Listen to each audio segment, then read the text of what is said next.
Frère, retenez que nous n'avons pas à lutter contre la chair et les sangs, je l'ai dit la fois passée. Mais contre les principautés, les dominations, les esprits incubes et succubes. Alléluia. Amen. Ce n'est pas par la chair, nous avons à lutter contre les esprits.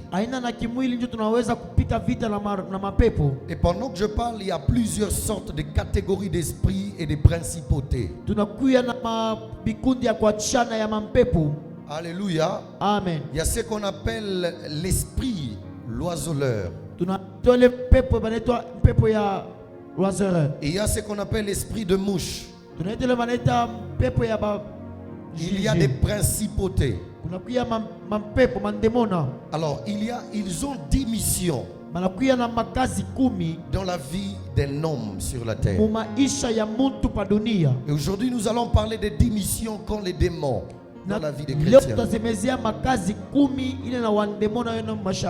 Et sans plus tarder, nous allons lire 1 Corinthiens chapitre 16, le verset 9. 1 Corinthiens chapitre 16, le verset 9. Je sais que la technique va nous balancer ce verset. Nous avons plusieurs versets que nous allons décortiquer ce soir. 1 Corinthiens chapitre 16, le verset 9.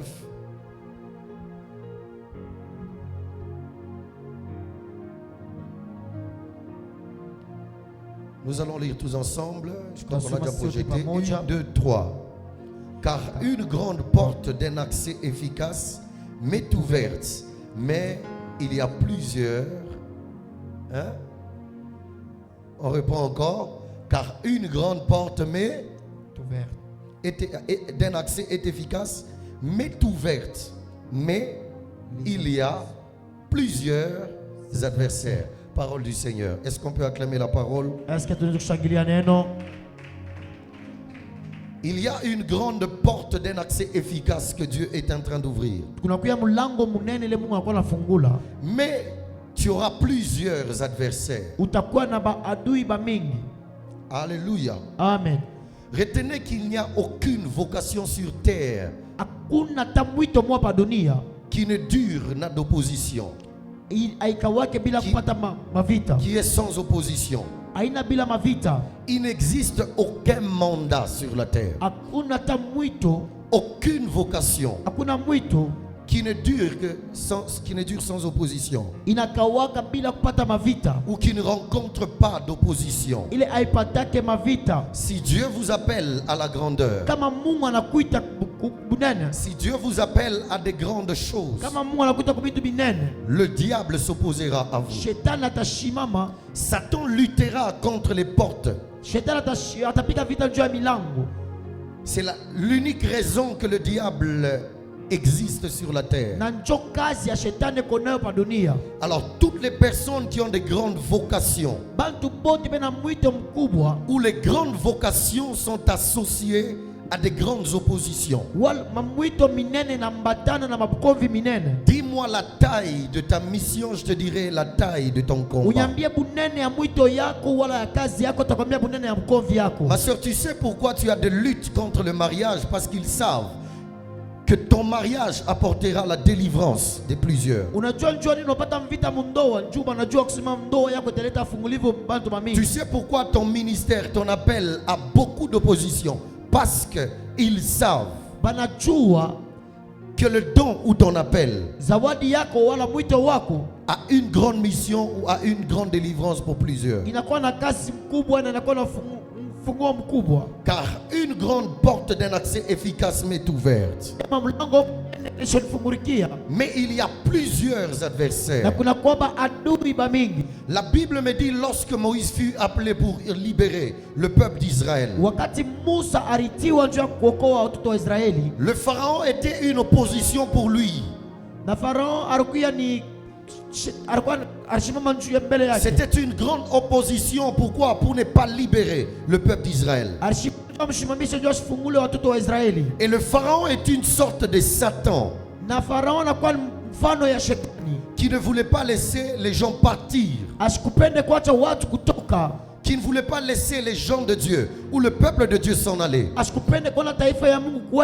Le pharaon représente le diable. Le pharaon représente les personnes qui servent le diable. Les personnes qui veulent s'opposer à ton ascension. Alors c'est ainsi que le peuple d'Israël a été abattu. Ils ont été abattus, mais Dieu a suscité Moïse pour libérer le peuple. Vous allez comprendre aussi dans l'agenda de Dieu. Quand Jésus est né, il avait une mission pour sauver l'humanité. La Bible déclare qu'il trouva Hérode, qui ordonna de massacrer tous les enfants dans le but d'éliminer le Sauveur. Or la grande vocation et le mandat de Jésus en tant que sauveur du monde était de plus haut degré, et sa résistance a été aussi de plus grand degré. C'est pourquoi si tu poses la question à ta mère, dès ta naissance, même ta conception a été combattue. Même ta croissance a été combattue. Parce que ta destinée est grande.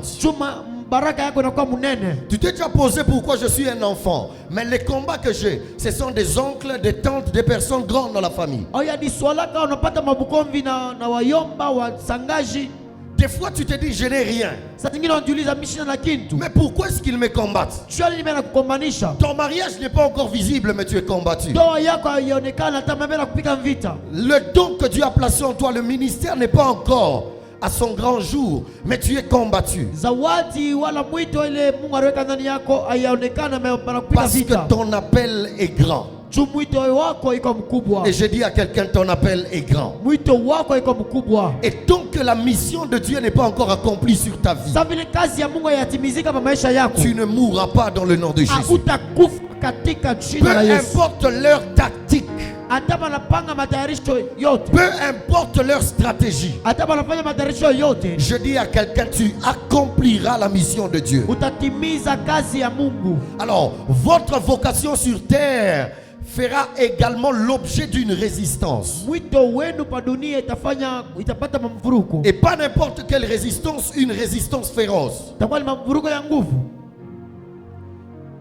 Et ici, je venais de parler des créatures qui s'opposent à la volonté de Dieu dans la vie des hommes.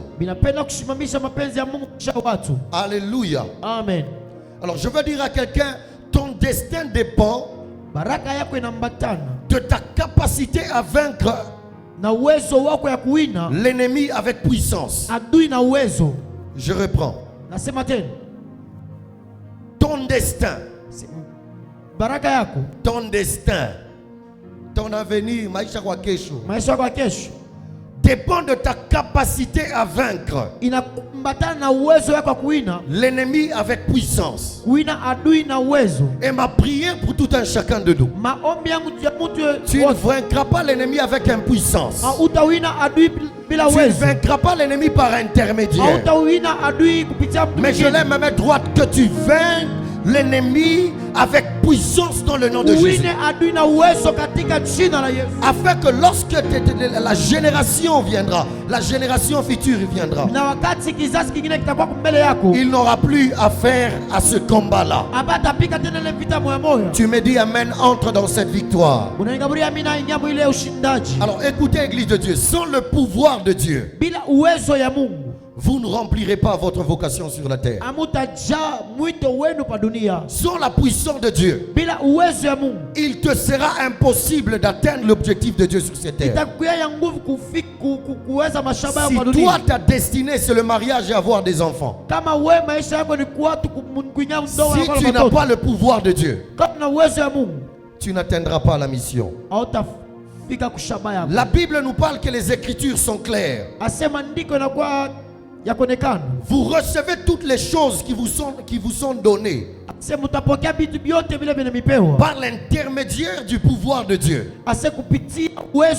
Donc tout ce que vous pouvez avoir, c'est par la puissance de Dieu. Alors, le pouvoir de Dieu constitue le moyen par lequel nous recevons une multitude de choses. Je lève ma main droite, que Dieu te capacite ce soir afin de recevoir non seulement mariage, prospérité financière, prospérité spirituelle, prospérité physique. Tu dis amen, reçois cette capacité surnaturelle. Alors dis à ton voisin, tu as besoin du pouvoir. Dis-lui, tu as besoin du pouvoir. Le pouvoir de Dieu est nécessaire pour vaincre l'ennemi. Et le seul langage que l'ennemi comprend, c'est le langage du pouvoir. Je bénis Dieu parce qu'il est écrit: il t'a donné la puissance, le pouvoir de marcher sur les serpents, sur les scorpions, sur toute la puissance de l'ennemi. Et rien ne pourra te nuire. Je lève ma main droite, je déclare: tous ceux qui ont été infligés par le venin du serpent, le venin du scorpion, par le pouvoir que me confère la parole de Dieu, j'enlève ce venin de ta destinée. J'enlève ce venin de ton mariage. J'enlève ce venin de ta vie financière. Tu dis amen 3 fois. L'antidote, qui est la parole de Dieu, la puissance de Dieu, est en train de soutirer ce venin que l'ennemi a mis dans ta vie. Dis un amen fort. Dis un amen chocolaté. Il est écrit dans 2 Pierre 1:3. J'aime ces versets. Librados paradia asiel. 2 Pierre 1:3. Yes. Puisque sa divine puissance nous a donné tout ce qui contribue à la vie et à la piété, par la connaissance de celui qui nous a appelés, par sa gloire et sa vertu. Donc par sa puissance, il nous a donné la vie et la piété, une vie de sainteté, une vie d'obéissance, par la connaissance de celui qui l'a appelé à la gloire et ça par sa vertu.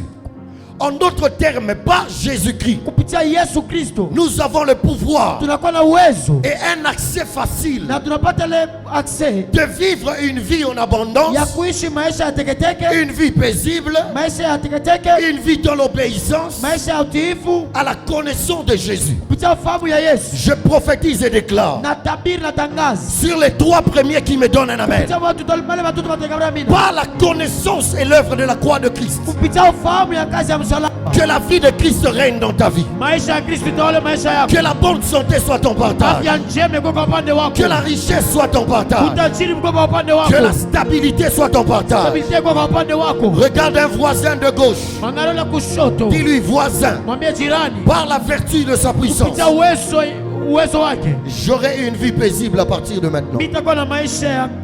Qui me donne un bon amen? Acclamons le Seigneur Jésus. 10 missions qu'ont les démons sur la vie d'un chrétien. Regarde ton voisin, dis-lui: le diable a une mission contre toi. Si il ne répond pas, regarde notre voisin, dis-lui: tu sais que il y a 10 missions que les démons ont pour t'avoir.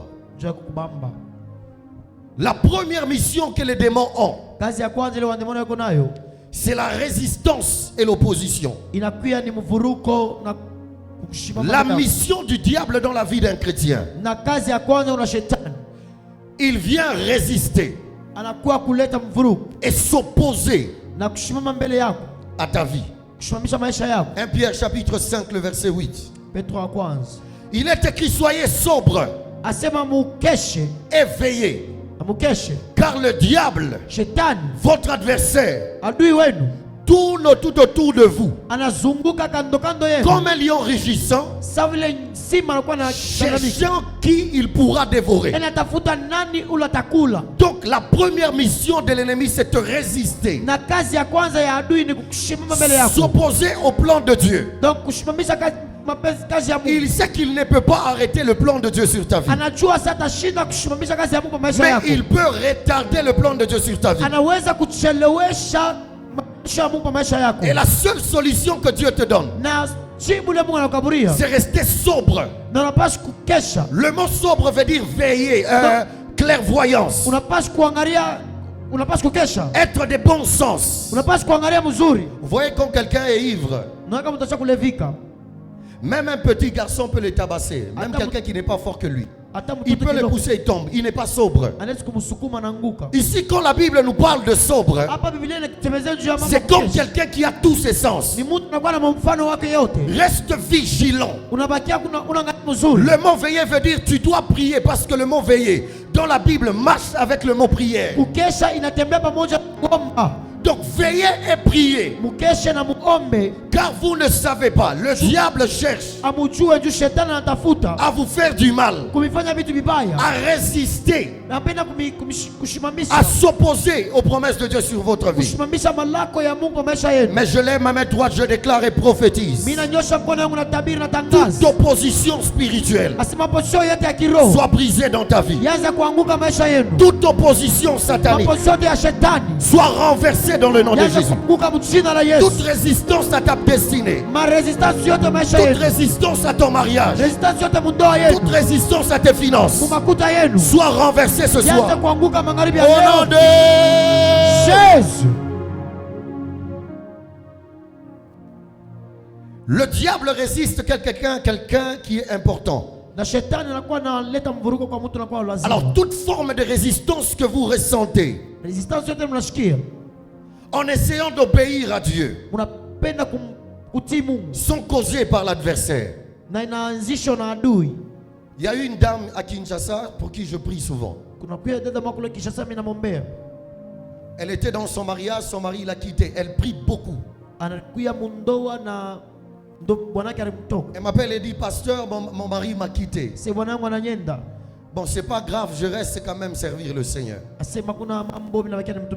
La deuxième des choses, récemment, elle m'appelle avec ses business. Elle prend tout son argent, elle envoie en dehors du pays un ami, si c'est une amie, pour lui payer la marchandise. La personne disparaît. Quelques jours après, la bailleresse lui dit: tu dois quitter ma maison. Elle lui pose la question: qu'est-ce que je vous ai fait? La bailleresse dit: il n'y a rien, je te remets ta garantie, va chercher ailleurs une maison. Elle prend sa garantie, elle va chercher la maison. Elle donne à un monsieur qui disait que c'était sa maison, or c'était un escroc. Et avant-hier, elle m'appelle et me dit: papa, je suis dans la rue, Dieu m'a abandonné. Écoutez, Satan résiste que les personnes qui essayent d'obéir le Seigneur, pour mettre en toi les doutes. En fait, ce qui intéresse le diable, ce n'est pas ton mariage, ce n'est pas ton argent, ce n'est pas ton succès. Ce qui intéresse le diable, c'est que tu lâches prise dans la foi. Il sait qu'un homme qui n'a pas de foi est désagréable à Dieu. Et c'est une proie facile à tuer. C'est ainsi qu'il va causer beaucoup d'embûches sur ton chemin. Mais gloire soit rendue au Seigneur Jésus. Je connais un jeune qui m'a précédé, qu'on appelait le cœur de Dieu.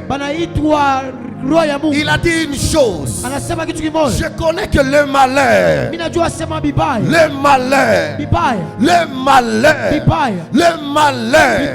atteint souvent les justes. Atteint souvent les justes. Mais il y a un mais. Je prophétise et déclare qu'un mais résonne dans ta vie. Je disais qu'un mais apparaisse dans ta vie. Mais l'Éternel l'en délivre toujours. Pas souvent, mais toujours. Je prophétise et déclare. La Bible déclare. Il ne se lève pas le premier. Il ne se lève pas les milieux. Mais je sais que mon Rédempteur, le roi de rois, le Seigneur de seigneurs, le Tout-Puissant, le Créateur des cieux et la terre, quand il parle, la terre recule. Sa voix fait enfanter des biches. Je connais que mon Rédempteur est vivant. Il se lèvera même le dernier. Je prophétise et déclare que le Seigneur se lève dans ta vie. Que le roi se lève dans ta vie. Que le Tout-Puissant se lève dans ta vie. Qu'il te justifie. Qu'il t'arrache du danger. Dieu m'envoie dire à quelqu'un: sois fort. Sois fort. Ne lâche pas. Il est de ton côté. Il est de ton côté. Je veux dire à quelqu'un, plus le nuage est noir, plus le ciel est noir, plus il y aura une grande pluie, plus ton combat est rude, plus ta gloire sera extraordinaire.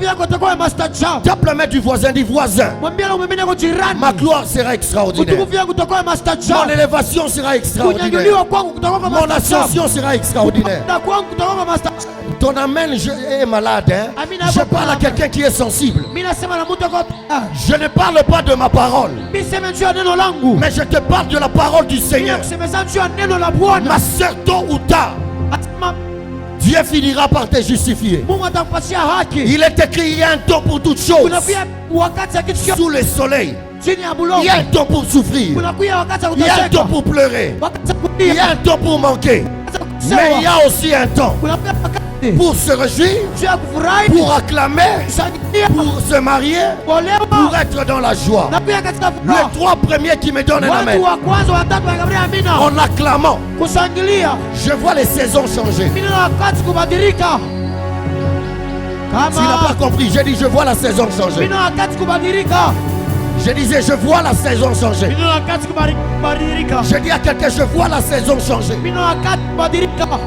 La normalité, frère, des choses, c'est que toute chose que Dieu a créée doit progresser. Si on jette une graine, elle pourrit d'abord. Elle subit la pression. Elle subit la honte, le mépris. Maintenant, elle sort des racines. Elle commence à pousser.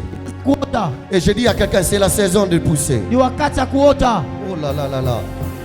C'est la saison de pousser. Même si j'ai envie de révéler une chose, donne-moi un amen. Amen. Donne-moi un amen bien. Donne-moi un amen chocolaté. Tu sais, dans botanique, on nous a appris une chose. Plus le vent est fort sur l'arbre, la tempête est forte sur l'arbre, plus les racines deviennent profondes. Je dis à quelqu'un, cette tempête-là ne viendra pas pour te tuer, mais elle te rend encore de plus en plus fort et inébranlable.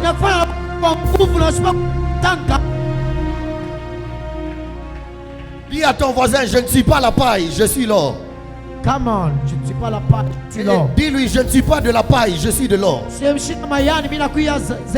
Papa Debix, plus l'or est jeté dans le feu, plus l'or ressort son éclat. Plus tu es persécuté, plus tu es rejeté, plus Dieu est en train de ressortir le potentiel qui était caché en toi. Tape la main du voisin, dis-lui, on te combat parce qu'ils savent qui tu es.